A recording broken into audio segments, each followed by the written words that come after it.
Have you ever felt like you're in the middle of a storm so turbulent that it threatens to topple you over, leaving you feeling helpless and lost? It's in these moments of chaos and uncertainty that we often seek solace and guidance. But remember, there is always a beacon of hope, and that beacon is God. Our first guiding verse comes from the book of Mark, chapter 4, verse 39, where it says, "He got up, rebuked the wind, and said to the waves, 'Quiet, be still.' Then the wind died down and it was completely calm."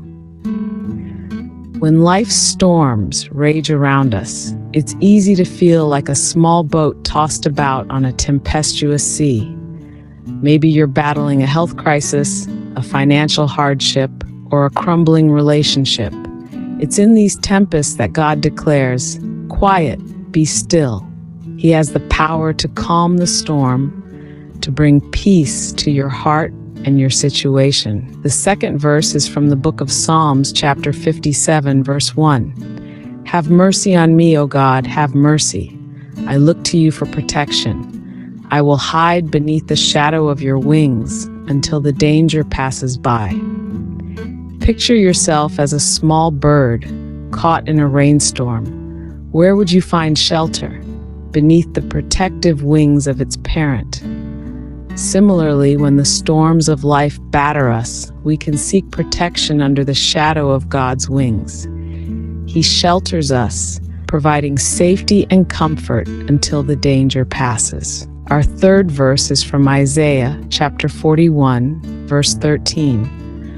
"For I am the Lord your God, who takes hold of your right hand and says to you, 'Do not fear, I will help you.'" Imagine you're walking on a slippery path, the wind howling and rain pouring. Wouldn't you feel safer if someone held your hand, guiding you? God does exactly that. He takes hold of our hand, reassuring us not to fear, promising to help us navigate through the storm.